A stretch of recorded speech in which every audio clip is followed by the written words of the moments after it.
Hi friends, నేను మీ నరసింహ. తెలుగు పల్లవి ఛానల్కి స్వాగతం. ఫ్రెండ్స్, ఈరోజు మనం చెప్పుకోబోయే కథ కుశాగ్ర బుద్ధి. ఈ కథను రాసిన వారు వీరేపల్లి జయరాం రెడ్డి గారు. పూర్వం కల్పక రాజ్యాన్ని కదంబసేనుడనే రాజు పాలిస్తూ ఉండేవాడు. ఆయన పరిపాలన సమర్థవంతంగా ఉండడం వల్ల రాజ్యంలో అరాచకాలనేవి లేకుండా సుభిక్షంగా ఉంటూ వచ్చింది. ఆ రాజ్యాన్ని చూస్తే చుట్టుపక్కల రాజులకి అసూయగా ఉండేది. కానీ కదంబసేనుడి పేరు వింటేనే కన్నెత్తి చూసేందుకు కూడా భయపడేవాళ్ళు. ఇలా ఉండగా హఠాత్తుగా కదంబసేనుడి ఆంతరంగికుడు కాలం చేశాడు. కదంబసేనుడికి కుడిభుజం పోయినట్లయింది. కొత్త వ్యక్తిని ఎన్నుకునేందుకు చాటింపు వేయించాడు. కల్పకాన్ని ఆనుకునే కళింగ రాజ్యం ఉంది. రెండింటి సరిహద్దున ఒక సత్రం ఉంది. ఆ సత్రంలో దండపాణి, ధూమకేతు అనే ఇద్దరికి స్నేహం కుదిరింది. చాటింపు విని వచ్చిన వారిలో కొట్టవచ్చినట్లు కనిపిస్తుంది వాళ్ళిద్దరే. వాళ్ళిద్దరిలోకి శరీర దారుఢ్యంలో దండపాణిదే పైచేయిగా కనిపిస్తూ ఉంది. అంతేకాదు, తెలివితేటల్లో కూడా తనని మించినవాడేనని గ్రహించాడు ధూమకేతు. అందర్నీ మించిన యోగ్యత, అర్హతలు అతనికున్నాయి కాబట్టి బహుశా అతనే ఎన్నిక కావచ్చు అనుకోసాగారు అక్కడి వాళ్ళంతా. ధూమకేతుకి దండపాణి పైన ద్వేషం పుట్టుకువచ్చింది. ఇతనే గనక లేకుంటే ఆస్థానం తనకి వచ్చి ఉండేది. ఎలాగైనా ఆ పదవి తనకే దక్కాలి. అందుకు ముందు ఇతన్ని తన అడ్డు నుంచి తొలగించాలి అని తీవ్రంగా ఆలోచించి ఒక వ్యూహం తయారు చేసుకున్నాడు. అతను దండపాణిని పిలిచి, మిత్రమా, ఈ రాజ్యంలో నాకు కావలసిన వాళ్ళున్నారు. వాళ్ళని చూసి రావడానికి వెళ్తున్నాను. తిరిగి వచ్చేసరికి 1-2 రోజులు పట్టవచ్చు. ఎన్నికకి ఇంకా 3 రోజుల గడువుందిగా. ఈలోపు నా కోసం ఇంటి నుంచి ఎవరైనా రావచ్చు. వాళ్ళకి ఈ శ్రీముఖాన్ని అందజెయ్యి. ఇందులో నా క్షేమ సమాచారాలున్నాయి అన్నాడు. మిత్రుడి కపటం తెలియని దండపాణి అంగీకరించి ఆ లేఖ తీసుకొని దాచి ఉంచాడు. ధూమకేతు సరాసరి రాజధానికి వెళ్ళి కదంబసేనుణ్ణి కలుసుకొని, మహారాజా, మీ మేలు కోరి వచ్చిన వాణ్ణి. మీ రాజ్యపు తూర్పు సరిహద్దులో ఉన్న సత్రంలో ఒక విదేశ గూఢచారి వచ్చి ఉన్నాడు. అతని పేరు దండపాణి. అతను ఆంతరంగిక పదవిని చేజిక్కించుకోవటం కోసం వచ్చి ఉన్నాడు. కావాలంటే నేను చెప్పినట్లు చేయండి. నిదర్శనం దొరుకుతుంది. అతను సులభంగా పట్టుపడిపోగలడు అంటూ తన ఉపాయం విప్పి చెప్పాడు. మర్మం ఎరుగని కదంబసేనుడు అతను చెప్పినట్లుగానే ఆ రాత్రి భటుల్ని పంపి సత్రం చుట్టూ కాపు వేయించాడు. కొంతసేపటికి ఒక అశ్వికుడు అటువైపుగా వచ్చి సత్రంలోకి వెళ్లి దండపాణిని కలుసుకొని ధూమకేతు కోసం వచ్చినట్లు చెప్పుకున్నాడు. దండపాణి శ్రీముఖం తెచ్చి వచ్చినతని చేతికి ఇవ్వబోయాడు.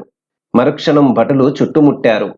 అశ్వికుడు మెరుపులాగా గదిలో నుంచి అవతలికి దూకి పారిపోయాడు. అతను ఎవరో కాదు, ధూమకేతు నియమించినవాడే. భటులు లేఖతో పాటు దండపాణిని బంధించి రాజు దగ్గరికి తీసుకువెళ్లారు. దండపాణికి అంతా అయోమయం అనిపించింది. కదంబసేనుడు శ్రీముఖం విప్పి చూశాడు. అందులో తను క్షేమంగా చేరినట్లు, తనే ఎన్నికయ్యే అవకాశాలున్నాయని, రహస్యాలు తెలుసుకొని త్వరలో అందజేయగలనని శత్రురాజుకి దండపాణి రాసినట్లుగా ఉంది. కళ్ళారా సత్యాన్ని చూశాక కల్పకరాజు కళ్ళు కోపంతో ఎరుపెక్కాయి. ఎంత మారువేషంలో వస్తే మాత్రం అంత గుర్తుపట్టలేననుకున్నావా? నీ వంటి గూఢచారులకి ఆజన్మాంతర కారాగారవాసమే గతి అన్నాడు కదంబసేనుడు. రాజభటులు దండపాణిని బందికానాలో పడదోశారు. మిత్రుడు చేసిన నమ్మక ద్రోహం అర్థమైంది దండపాణికి. ఆ తర్వాత కదంబసేనుడు తనకు చేసిన సహాయానికి, అంతేకాక అందరిలోకి అతనే మేలుగా కనిపించడం చేత ధూమకేతునే ఆంతరంగికుడుగా నియమించుకున్నాడు. ధూమకేతు తన పథకం సవ్యంగా పారినందుకు మీసం మెల్తిప్పాడు. కానీ దండపాణిని చంపివేయక ఖైదులో ఉంచడం అతనికి కొంత అసంతృప్తిని కలిగించింది. కొద్ది రోజులు గడిచిపోయాయి. ఒకనాటి రాత్రి ధూమకేతు తన మందిరంలో నిద్రిస్తుండగా అతని చెంపపైన ఎవరో చెల్లుమని కొట్టి మెలకువ తెప్పించారు. ధూమకేతు కళ్ళు తెరిచి చూసి ఎదురుగా కత్తి చేతపట్టి ఉన్న దండపాణి కాలరుద్రిల్లా కనబడగానే గుండె ఆగినంత పని అయింది. నన్ను చంపుతావా అన్నాడు హీనస్వరంతో. చంపను. చిన్న పదవి కోసం పెద్ద పథకం వేసి నన్ను బోల్తా కొట్టించిన నీ మీద నాకు నమ్మకం ఏర్పడింది. నాతో సహకరిస్తే నువ్వు మంత్రివి, నేను రాజుని కాగలుగుతాము. ముందు రాజుని మట్టుపెట్టడం నీ చేతిలోని పని. ఏమంటావు? అని అడిగాడు దండపాణి. అదెలా సాధ్యం? రాజు కుశాగ్రబుద్ధి. కనిపెడితే ప్రాణం మీదకి వస్తుంది అన్నాడు ధూమకేతు. నువ్వు నాకు చేసిన మోసం ఏమాత్రం కనిపెట్టాడు గనక కల్పకరాజుకి నువ్వు భయపడ్డానికి.